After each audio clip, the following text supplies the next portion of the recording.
This week on the Retirement Quick Tips podcast, I'm talking about 10 stupid things people waste money on. Today, I want to wrap up the week by talking about something that I see most commonly among boomers. Now, can impact lots of people, and I shouldn't just say boomers, Gen Xers as well. You're getting close to retirement. Most boomers have actually already retired. So I do see it pretty commonly with baby boomers. And that is an unwillingness to downsize. So the stupid spending topic, I guess I could summarize it by saying a big house or too big of a house. Now, I long for a slightly bigger house. One more bedroom would be fantastic. And overall, our house is just fine. I have no complaints.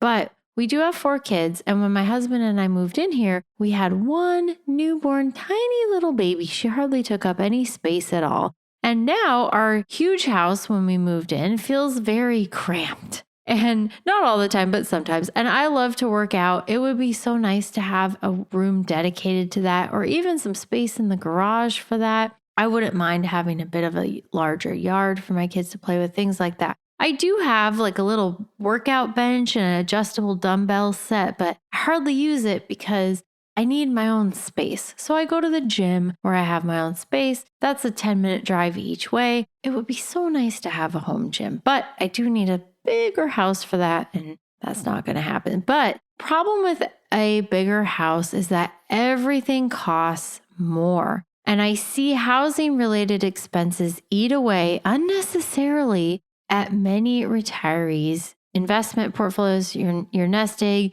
It's a big chunk of your income from Social Security, your investments, everywhere else, just to support housing, mortgages, insurance, taxes, etc. And again, all those things would go down with a more modest house.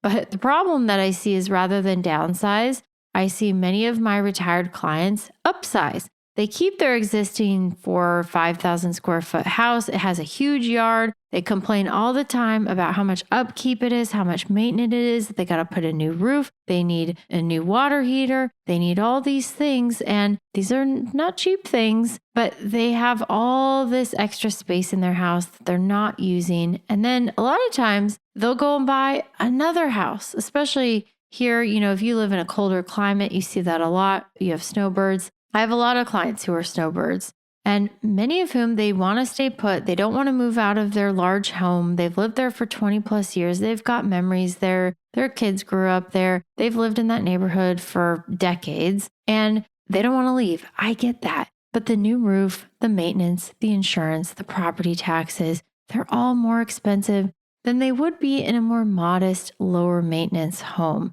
And sometimes if you've been in your home for a really long time, I find it's not even something that people consider. Like, should I move and downsize? You might think about moving if you're considering a change of jobs or something with your family circumstances, but many people don't often up and decide that they want to downsize. It's usually some type of an event, like their house might have a lot of stairs and all of a sudden they have this health issue and they can't do stairs anymore, or they hurt their back working in their yard.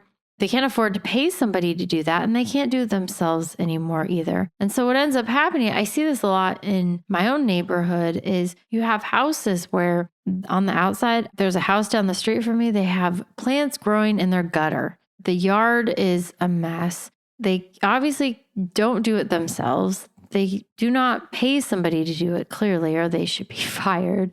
I see dead grass, dead plants. It's just a sign that I think many people are in over their heads with their house and maybe feel stuck there. They're reluctant to move. The house isn't just like a place to live. There's all these memories attached to it. But then they can't afford the basic upkeep anymore. And this can be a problem too with the other big spending category is buying a new car.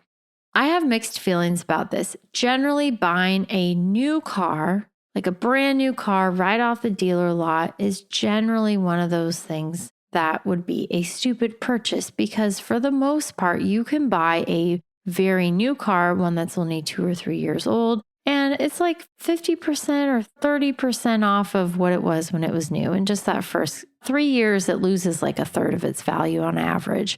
But the problem over the last several years is that you can't really do that anymore and justify it because used cars for a very long time and continuing today cost about as much as a brand new car. So why would I buy a 3-year-old used car with no more new car smell? There's stains in the carpet. It's got 20, 30,000 miles on it already. No, I needed a new car after my 4th child was born because I was going to have to strap somebody to the hood or the roof or so because I just didn't have the seats anymore. So I wanted a large SUV with a 3rd row and the cargo space in the back. So basically I needed a giant boat that I could drive around in. Can't park it anywhere, can't take it anywhere. But it does have cargo space and it does fit all 4 of my kids in the back. So there's like 3 SUVs that fit that criteria with the cargo space and the 3rd row.